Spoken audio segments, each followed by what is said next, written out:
Je vais juste refaire un petit historique de la genèse du projet Mille Cafés, des constats qui ont été posés et qui ont abouti au lancement de cette initiative à l'été 2019. Je vais vous expliquer nos 2 cœurs de métier principaux, c'est-à-dire que principalement nous ouvrons des cafés, mais on a également un volet d'accompagnement de soutien aux cafés déjà ouverts en milieu rural et je finirai juste par une petite, exposition, je dirais, de ce qu'est aujourd'hui Mille Cafés en termes de réalité médiatique. Donc là, encore une fois, hein, l'idée, ça va pas être de se lancer des fleurs, mais plutôt de dire que le projet a un impact réel et ça permet de mettre en lumière toutes les problématiques et tous les constats sur lesquels je vais revenir au long de cette présentation sur pourquoi c'est important de faire du lien social. Et le contexte politique nous donne raison. Allons-y. Donc le constat de départ, qu'est-ce que c'est? Déjà, c'est dire que la ruralité ou les ruralités en France, bah, c'est une réalité démographique puisqu'il y a déjà un Français sur 3 ou une Française sur 3 qui habite dans une commune de moins de 3 500 habitants, vous le savez sûrement. Aussi, dans ces communes-là, on sait que, 80 d'entre elles n'ont pas ou plus de café. Parce que vous savez, en France, c'est un peu, dans les villages, je trouve, une image d'Épinal où, on avait l'habitude de voir, peut-être, 2-3 cafés en enfilade, dans un village ou 2 cafés face à face sur la place du village et cetera. Vous avez peut-être connu ça dans vos villages respectifs, fut un temps. Bah, force est de constater qu'aujourd'hui, ce n'est plus forcément le cas. Et l'idée étant de dire que plus de la moitié, des communes de moins de 3 500 habitants ne disposent plus d'aucun commerce sur le territoire communal. Et donc il est évident que ça a un impact sur l'attractivité du territoire et in fine sur, le bien-être, pardon, des habitants. Et ça, c'est du coup un constat qui a été posé dans le cadre de différentes études sociologiques un peu au long cours qui ont été menées. Donc effectivement, l'idée, c'est de dire que plus une commune est équipée, plus il y a des infrastructures, plus il y a des lieux de rencontre entre les habitants, mieux la commune se porte. Et donc en fait, c'est un peu dans ce contexte que la réponse du groupe SOS apportée à ça, au mois de septembre 2019, ça a été le café multiservice. Et donc le café, qui n'est pas une fin en soi, mais bien un outil au service d'un projet de territoire. L'idée, c'est d'en faire un lieu de rencontre pour recréer du lien entre les gens. Et moi, j'ai toujours cette anecdote en tête, d'un café qu'on a ouvert à l'été dernier dans le Loiret, donc pas si loin, que ça des Yvelines, où, le jour de l'ouverture, 2 personnes sont rentrées dans le café, 2 clients. Elles se sont regardées comme ça, pendant, 7-8 secondes, puis elles se sont dit: «Mais on est voisins?» Et donc oui, l'autre personne a répondu: «Oui» et «Oui, oui, mais on ne s'est jamais parlé en 7 ans» et en fait, il a fallu que ces gens se retrouvent dans le café du village pour enfin pouvoir, entamer une discussion, refaire du lien social et cetera. Donc c'est un peu anecdotique, mais je trouve que ça illustre bien quand même, la force du modèle qu'on propose. Alors, nous, notre modèle, il est un petit peu, atypique et je vais vous le présenter maintenant. Nous, on n'est pas une franchise. L'idée, c'est pas de caler des ouvertures de cafés, dans tous les villages, des cafés qui se ressemblent et cetera. Nous, on a vraiment une démarche de co-construction très, très forte. C'est un projet tripartite entre 1000 cafés, des élus, un ou une gérante et tout ce monde se met au diapason et travaille main dans la main et de concert jusqu'à l'ouverture, puis l'exploitation du café multiservice au service des habitants et c'est bien ça le plus important. Donc le point de départ, qu'est-ce que c'est? C'est vraiment une volonté politique des élus d'un village pour recréer du lien social dans le village. Donc les élus contactent 1000 cafés en nous disant: «J'ai un local commercial de disponible qui est aux normes de sécurité, incendie et d'accessibilité pour les personnes à mobilité réduite». Hem, ou alors j'ai un projet immobilier de requalification d'un bâtiment, j'ai un projet immobilier de construction d'un local commercial sur le territoire de ma commune. Est-ce qu'on peut travailler ensemble? Et donc en fait, ce que va faire Mille Cafés, c'est, dans un premier temps, mesurer un petit peu le potentiel sur le territoire, mesurer le niveau d'appropriation, du projet par les élus et par les habitants avec, une administration de questionnaires et cetera. On va recenser les premiers besoins et avant tout donc ce projet politique, il doit être bien co-construit avec Mille Cafés et les habitants, ce qui aboutit à une validation Mille Cafés à ce moment-là. C'est-à-dire qu'en gros, si, vous me contactez demain, que vous avez un local commercial qui est aux normes, que, vous êtes, titulaire ou que vous avez fait une demande de licence 4 et qu'il y a un niveau de mobilisation qui est relativement, satisfaisant sur le territoire communal, que moi j'observe un dynamisme associatif et cetera, je vais me dire: «Oui, très bien, portons un projet commun» et je vais vous expliquer sous quelle forme. Mais donc l'idée, c'est bien que ça part d'un projet porté conjointement par une mairie, 1000 cafés. Et donc en fait, nous, ce qu'on a, c'est une activité socle. C'est-à-dire qu'on est opérateur, on va venir ouvrir un café sur une activité socle qui est restauration légère, je vais y revenir, débit de boissons et donc politique d'animation. Et à cela, tout au long de la vie du café et dès les premières semaines après l'ouverture, on va venir implémenter toute une série de services, tantôt du point presse, tantôt de l'épicerie, tantôt du dépôt de pain et cetera et cetera. Et et bien, je dirais que, on n'a pas un café qui se ressemble et les services qu'on va implémenter, en fait, petit à petit dans le cadre du multiservice, eh bien, ce sont des services qui seront co-construits avec les habitants. C'est-à-dire qu'il y a vraiment différents temps forts dans la création du projet où on va aller à la rencontre de vos habitants et ce qui va se passer, en fait, c'est que vos habitants vont s'exprimer sur leurs besoins et nous, on va vraiment partir du besoin exprimé par les habitants de chaque commune. On fait du sur-mesure pour finalement proposer une offre de service qui leur convienne parfaitement. Le parti pris étant de dire que plus nous collons aux besoins exprimés par les habitants de vos communes, plus ils fréquenteront le café multiservice et donc plus en fait, le niveau économique de l'activité, sera suffisant pour générer une rentabilité à minima et inscrire de manière pérenne, le café sur le territoire de la commune. Donc voilà comment ça fonctionne à grosse maille. Pour rentrer un tout petit peu plus dans le détail, ce dont nous avons besoin, c'est donc d'un local commercial d'environ 70-80 m² minimum, qui est loué à un tarif de 400 € par mois, heu, ce qui permet en fait de ne pas trop pénaliser je dirais le modèle économique, puisqu'on reste sur des modèles économiques qui sont, où certes l'équilibre existe, mais pour cela, on a besoin que les mairies jouent le jeu et soient capables de faire un effort sur le prix du loyer, ce qui nous permet de ne pas trop gréver en fait, le chiffre d'affaires du café et derrière assurer la rentabilité de la structure. Donc, en gros, on a une proposition de valeur qui est assez intéressante, je trouve, puisqu'elle se décule elle s'articule autour de 4 axes. On est capable de recruter, c'est-à-dire qu'aujourd'hui, on a déjà plus de 60 gérants qui sont recrutés pour, plus de 45 cafés ouverts. En gros, le recrutement, il s'opère de la manière suivante: on a une capacité à, mener un projet de recrutement de la bonne personne au bon endroit en plusieurs étapes. Pas besoin que je vous les présente dans le détail ici, mais sachez que on est capable aussi de sourcer des candidatures parce qu'on a des partenariats avec heu, différentes structures qui génèrent des offres d'emploi. On est en lien très, très fort avec Pôle emploi et je vais y revenir. On a un partenariat avec Le Bon Coin.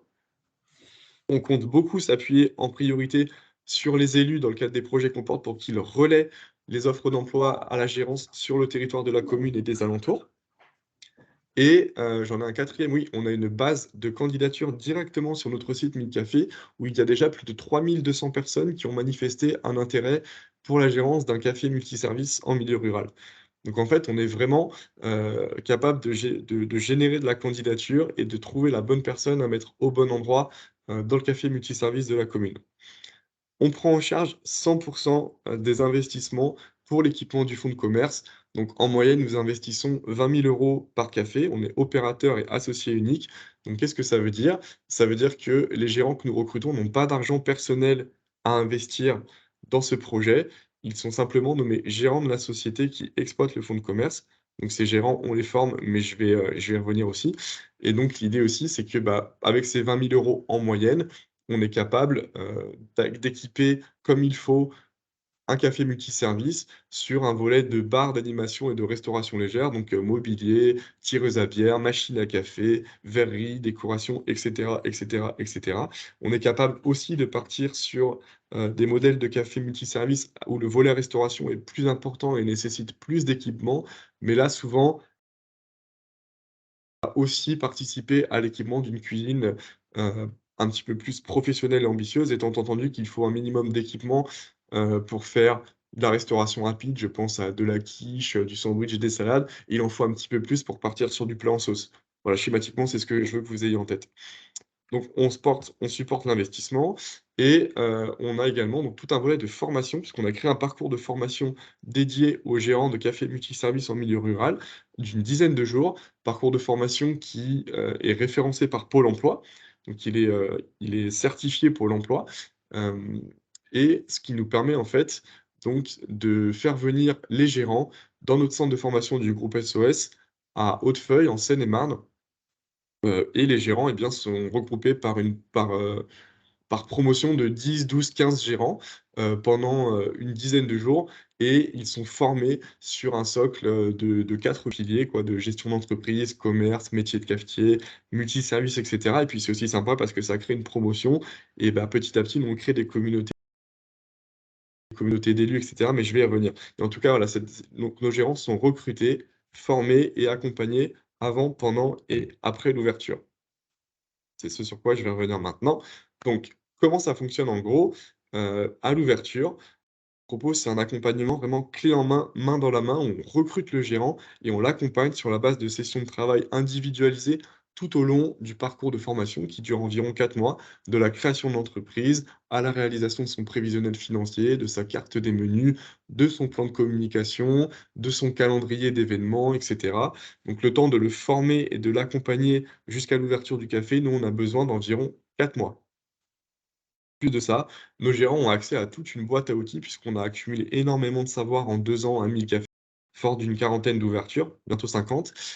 Et donc en fait, nos gérants ont accès à tout un tas d'informations avant, pendant et après l'ouverture. Et donc une fois que le café est ouvert, en fait, ce qui est intéressant, c'est que ça ne s'arrête pas là. Moi, je m'occupe du service développement, mais vous évoquiez madame Poulot tout à l'heure. Madame Poulot est responsable du service exploitation et donc en fait, son métier à elle, c'est de coordonner une équipe d'intervenants qui soutiennent les cafés une fois qu'ils sont ouverts. C'est-à-dire que, on les accompagne sur, différents sujets de la vie de leur entreprise. Donc ça peut être, de la comptabilité, ça peut être les aider à améliorer, leur marge, ça va on peut les aider à une politique événementielle ambitieuse et cetera. Donc vraiment, nous, la promesse de l'accompagnement 1000 cafés dire que entre le moment où on commence les discussions avec les élus qui portent un projet et jusqu'à l'ouverture où est-ce qu'on a accompagné le gérant et même après, il y a toujours un interlocuteur dédié qui, est au service donc de votre projet de territoire et qui va suivre le café tout au long de sa vie. Pour cela, sur le volet multiservice, on a tout un tas de partenariats avec, des, différentes, je dirais, structures, tantôt sur, les services, culturels, les services postaux, la presse, la mobilité et cetera. Donc je m'étends pas là-dessus, mais l'idée, c'est plutôt de vous dire que, on n'est pas tout seul. On est très, très en lien avec, différentes structures qui déployer efficacement, notre volet multiservice qui correspond donc aux besoins qu'auront exprimé vos habitants et on est capable de le faire parce qu'on est très en lien avec, tout un tas d'experts qui nous accompagnent, sur ce sujet. Alors 1000 cafés, c'est en train de devenir, comme je le disais, un réseau, puis ça part donc bien d'un portage politique à la base et ce projet d'élu, en fait, il se matérialise comment? Eh bien, nous, on est très contents de dire au mois d'octobre dernier, on a organisé notre grande rentrée rurale à Tresson dans la Sarthe, où on a réussi à réunir plus d'une centaine d'élus. Une centaine d'élus donc du programme 1000 cafés qui ont candidaté, qui ont déjà des cafés ouverts, d'autres qui sont en cours d'ouverture et cetera et en fait, tout un week-end, ces élus, on les a tous mis autour de différentes tables. On a fait des groupes de travail et il en est ressorti une délégation de 4 personnes qui allaient, il y a un mois et demi, porter des propositions et les remettre en main propre au secrétaire d'État à la ruralité, Joël Giraud. Donc ça montre bien vraiment qu'il y a une réalité de cette communauté d'élus 1000 cafés qui portent le projet, qui sont facilitateurs sur le territoire qui trouvent des solutions pour, pouvoir rouvrir des lieux de convivialité sur leur territoire respectif. Et donc 1000 cafés, c'est aussi un réseau de gérants, qui est en train de se constituer, puisque je vous ai parlé des promotions de temps forts tout au long de l'année où les gérants, sont amenés à communiquer entre eux à la fois distanciel, mais aussi en présentiel, puisque pas plus tard que le mois dernier, on a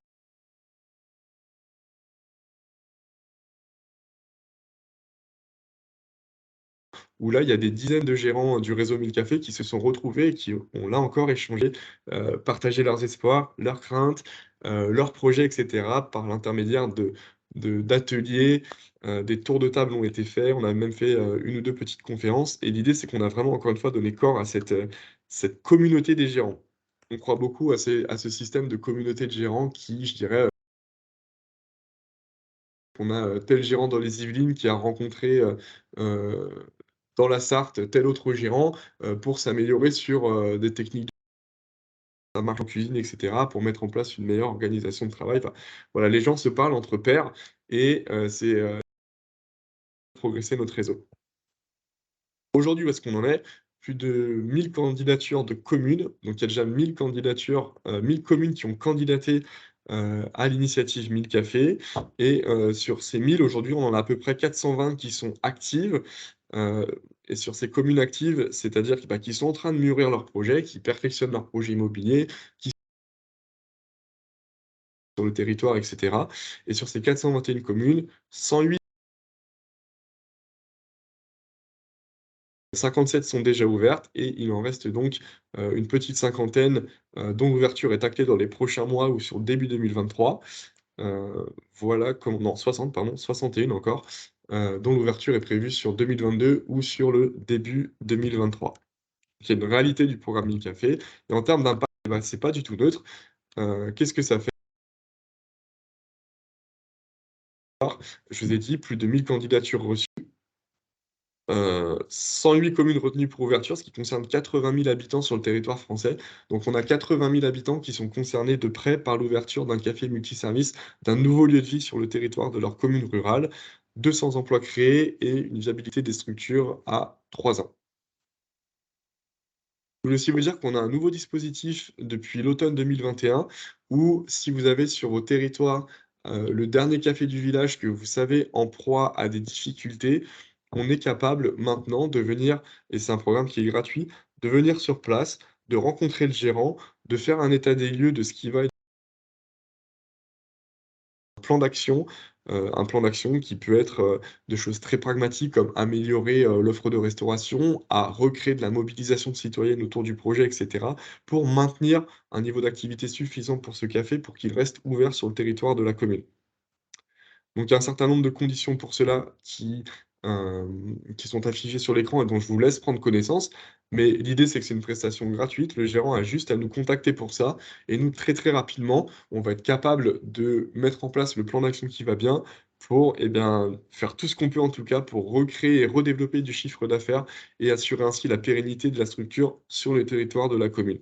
Donc là, c'est vraiment dans un cas où vous avez un café ouvert par un indépendant qui n'est pas ouvert par Mille Cafés. Ça n'empêche pas que nous, on peut venir sous certaines conditions et en tout cas gratuitement, venir proposer un plan d'action pour apporter du soutien à ce café qui serait en proie à des difficultés.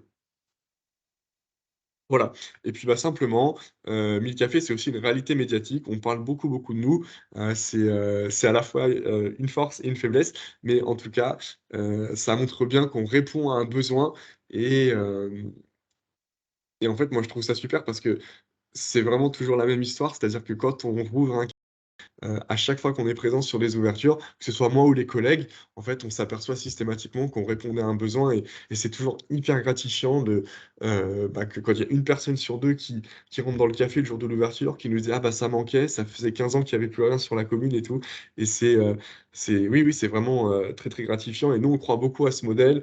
On a des belles histoires chez Mille Cafés. On croit vraiment à cet outil pour recréer du lien social entre les gens et par les temps qui courent et après aussi, je dirais une période un petit peu compliquée d'un point de vue sanitaire et ben, on s'aperçoit que les gens ont vraiment, plaisir à se retrouver et on a en tout cas pour ambition de continuer fortement le développement sur les territoires. Voilà et là, je vous ai mis une petite photo, du premier ministre qui a inauguré en présence de Jacqueline Gouraud, un café multiservice dans Lyon. Voilà pour moi, des questions auxquelles je pourrais répondre, en tout cas, ce sera avec plaisir. Je pourrais aussi vous envoyer cette présentation si vous le souhaitez. Est-ce que c'était clair? Merci. Oui, merci Julien. Il y a des personnes donc qui nous ont rejoints, donc je vais déjà pardon, je vais arrêter l'enregistrement et on va prendre les questions et surtout les présentations.